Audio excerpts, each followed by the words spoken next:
Au TEP à tous, bienvenue sur la chaîne des panafricanistes par essence, par conviction et par excellence. Celle des citoyens kémites par nécessité et obligation de combat.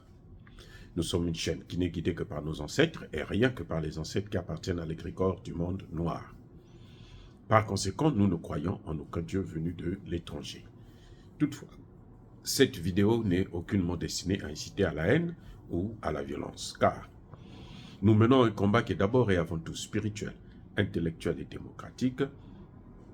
Ensuite, il est politique, géopolitique et géostratégique, contre l'impérialisme, le colonialisme, le néocolonialisme et l'endocolonat, qui sont tous qualifiés de crimes contre l'humanité. Nous menons ce combat sur la base du principe fondamental que nous avons hérité de nos ancêtres kémites, qui est celui de la Mahat, c'est-à-dire solidarité, vérité et justice. Vous êtes donc en droit de connaître la vérité, nous avons l'obligation de vous dire la vérité, rien que la vérité, afin que justice soit rendue au continent africain. Et ça, c'est notre modeste contribution dans cette noble lutte en faveur de la souveraineté, la dignité, la solidarité et l'unité africaine. C'est exactement ça que nous appelons le panafricanisme. Bien-aimés frères et sœurs, je voudrais vous faire mention d'une hypocrisie, mais alors, c'est criminel. Concernant ce qu'ils appellent, eux, le réchauffement climatique, la protection de la biodiversité, la protection des forêts. Mais alors, c'est là où vous trouvez que, mais les donneurs de leçons là, ce sont des bandits, c'est-à-dire que des monstres. Vous savez que la première forêt au monde, ce n'est pas la forêt congolaise, hein, ce n'est pas la forêt du bassin du Congo, non. C'est la forêt, c'est l'Amazonie. Le bassin du Congo vient en deuxième position. L'Amazonie, là, c'est complètement détruite. C'est pollué, mais alors, jusqu'à un niveau, mais alors, irrécupérable presque. Ce qui reste, c'est quoi? C'est le Congo. Quand je parle du Congo, je parle du bassin du Congo. C'est-à-dire que le Congo-Brazzaville, le Congo-Kinshasa, l'Angola, Cameroun, Gabon, toute cette panoplie des pays d'Afrique centrale. Mais la forêt qui reste là, on demande aux Africains, aux Congolais, aux Camerounais et autres, de respecter, de prévenir cette forêt qui reste. Et j'allais oublier de vous signaler que 75% de la forêt du bassin du Congo, 75% se trouve au Congo démocratique. 75%. Et ça se trouve où? Essentiellement là, dans l'est du Congo démocratique. Là où il y a beaucoup de matières premières aussi. Et vous avez ce qu'on appelle le parc Virunga. Là où actuellement il y a de grands combats. L'armée congolaise vient de l'emporter, bravo d'ailleurs. Je dois saluer ces officiers qui ont récupéré, il y a 2 jours de cela, la ville de Virunga et puis toute cette zone-là du parc. Mais les combats continuent quand même dans cette zone où il y a la forêt. Dans ce même parc-là, vous avez des espèces animales qui n'existent que au Congo. Je reprends. Dans cette même forêt-là, il y a des animaux là qui n'existent, qu'on ne trouve nulle part ailleurs. Et même au Congo là, malgré cette grand espace de forêt, il y a certains animaux qui n'existent que dans ce parc-là. Avec cette guerre, je ne sais pas, puisque la guerre dure maintenant depuis près de 25 ans, 30 ans, je ne sais pas si ces espèces-là existent toujours. Vous voyez?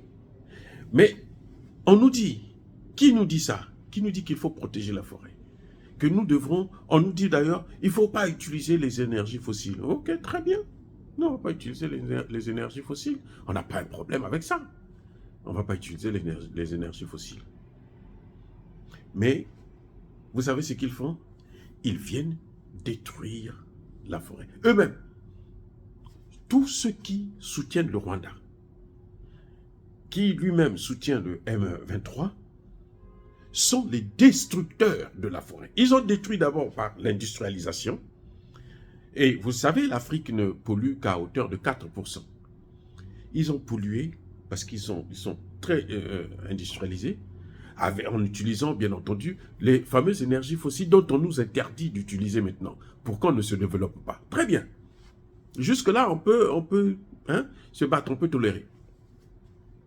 Mais maintenant, faire une guerre, imposer une guerre, parce que là, dans la forêt, là, sous les arbres, là, dans le sous-sol, là, il y a aussi des matières premières. Vous savez ce qu'ils font? Ils viennent détruire ça. Ils cassent la forêt pour prendre les matières premières. Le Rwanda envoie des obus, des machins. Mais tous les armes sophistiquées que les États-Unis, les pays européens là ont là, ça y est là-bas, au Rwanda. C'est ce que les M23 utilisent.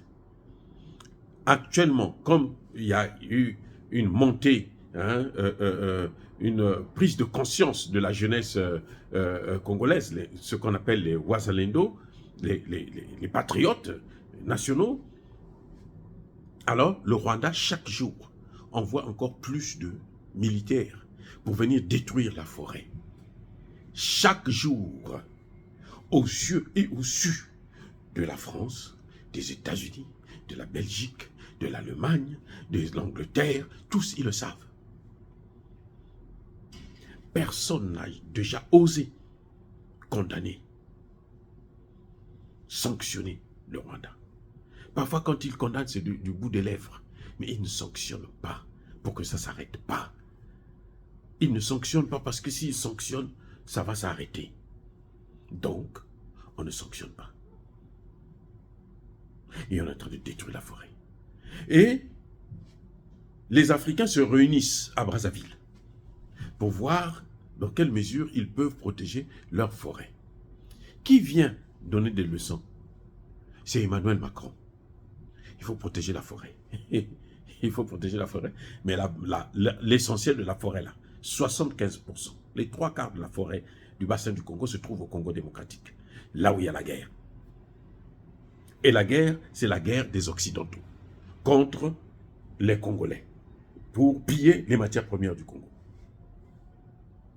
Si ça, ce n'est pas l'hypocrisie, si ça, ce n'est pas un crime contre l'écologie, alors, les amis, moi, je ne sais pas ce qu'on appelle un crime. Je ne connais pas. C'est un crime contre l'humanité. C'est incroyable. Vous voyez? C'est-à-dire que, et il nous demande de quitter les forêts là, quitter les endroits là, laisser ça aux Rwandais, comme ça les Rwandais vont exploiter les matières premières, ils vont tout détruire. Mais si on détruit, on va tous périr. Vous savez, ils peuvent créer des maisons anti, je ne sais pas quoi, anti-sismique, anti-machin, anti-pollution, anti-quoi. Ce que Dieu a créé là, le soleil de Dieu là, l'air que Dieu a créé là, si vous n'avez pas ça là, croyez-moi, la vie sera infernale pour vous. Mais je tenais quand même à vous faire savoir comment ces Occidentaux sont non seulement méchants, mais alors, hypocrites jusqu'à la moelle épinière. C'est-à-dire que jamais vu autant d'hypocrisie dans l'être humain. Et une hypocrisie et une méchanceté qui se mélangent, et un racisme qui se mélange, et la haine contre l'homme noir qui apparaît. Et c'est ça. Le grand animal, le chacal, on ne le trouve qu'au Congo démocratique. On ne le trouve pas au Cameroun, au Congo-Brazza, en Angola, machin, tout ça là. On le trouve seulement au Congo démocratique. Même au Congo démocratique, là, c'est seulement à un endroit spécifique, notamment dans la partie là où actuellement, dans l'est du Congo démocratique, là où il y a les combats.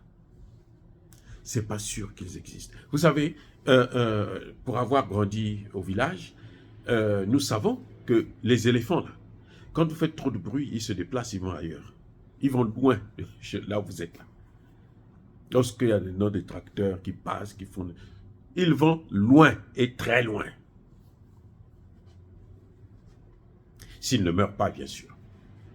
Donc, avec cette guerre, ces Rwandais, là, quand ils rentrent là, mais ils doivent se nourrir. Ils mangent quoi? Ils mangent les animaux, là. C'est ça qu'ils tuent. Ils les tuent tranquillement. La biodiversité n'a plus de sens.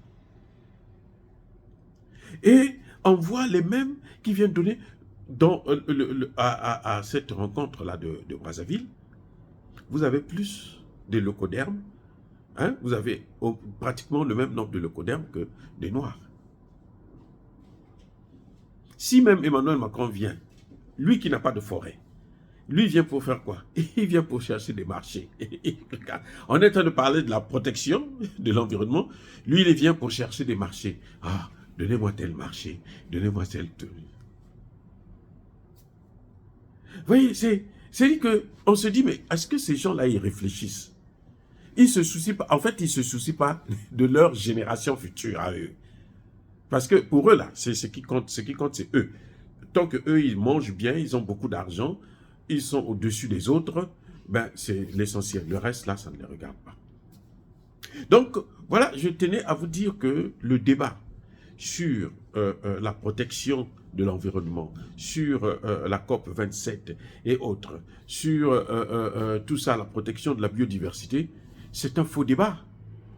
Parce que ceux qui ont créé ce débat-là, ce sont, un, les premiers pollueurs, deux, ce sont les destructeurs, les ravageurs des forêts, les grands maîtres de la destruction des forêts africaines. Et on ne peut pas continuer comme ça. On ne peut pas avoir des partenaires de ce genre. C'est que ce n'est pas des gens, ce n'est pas des êtres humains. Ils n'ont pas d'âme. Ils n'ont pas d'âme. Parce que c'est-à-dire que pour eux, la vie de l'homme, ils s'en fichent éperdument. Tant qu'eux, ils ont de quoi manger, boire, la grande vie, le luxe et autres, eh ben, un train de vie, mais alors exagéré, basé sur le pillage et le vol, le reste, on s'en fout. Donc quand il parle tout le temps, voilà, nous allons le combat pour le respect le réchauffement climatique, contre le réchauffement climatique et autres, c'est de l'hypocrisie. Il n'y a rien dedans, rien. Rien dedans. Parce que s'ils savaient ça, la première des choses, ce seraient les mêmes qui allaient demander à Kagame, arrête cette guerre. Donne-nous nos armes que nous avons prises. Je sais que les armes, ils vont les récupérer. Parce que, bon, pour l'instant, ce que je reproche à Tshisekedi, c'est parce que il ne met pas tous les moyens en œuvre pour faire cette guerre et l'arrêter. Voilà mon problème avec Tshisekedi. Sinon, je n'ai pas un problème. Je comprends sa position, par exemple, lorsqu'il dit « je ne négocie pas avec le M23 ». Ça, c'est tout à fait normal. Son pays, c'est le Congo. Il n'a pas à négocier avec des voyous qui viennent d'un autre pays pour venir occuper des terres. Il n'a pas à négocier avec eux. Eux, ils n'ont qu'à déposer leurs armes ou on leur mène la guerre. Et moi, le problème que la faille de Tshisekedi, c'est de ne pas donner les moyens. Le Congo a des moyens. Le Congo a une armée. Il faudrait qu'il équipe cette armée, il faudrait qu'il leur donne des moyens. Et on a vu aujourd'hui, on a compris que parfois quand les militaires veulent lancer l'assaut pour arrêter les M23, eh ben, il y a une décision politique qui vient les freiner, qui vient les arrêter. Et c'est ça que je condamne de la part de Tshisekedi. Mais sinon, en gros, il n'est pas responsable de cette catastrophe qui est en train naturelle, qui est en train d'avancer. Il n'est pas responsable. Ce sont les mêmes qui parlent de la protection de l'environnement qui sont responsables à au moins 99% des problèmes qu'il y a jusqu'aujourd'hui, qui nous permettent de ne pas protéger nos forêts, alors que nous avons grandi, nous sommes nés avec ces forêts et nous les avons toujours protégées. dire cela, c'est inciter à la haine ou à la violence. Non. Yahba colère, veille à ma lèvre. Encore une fois de plus, bien-aimés frères et sœurs, soyez bénis. Je persiste et je signe. Soyez abondamment bénis par le Dieu des Kémites et par nos ancêtres fragilisés. Mais que tous ceux qui persécutent le continent africain le pillent et le déstabilisent, qu'ils soient noirs, blancs, chinois, arabes, indiens ou qui qu'ils soient punis, maudits, foudroyés, neutralisés, écrasés, effacés par ce Dieu des Kémites et par nos ancêtres fragilisés. Vive l'Afrique éternelle, j'ai dit et j'assume.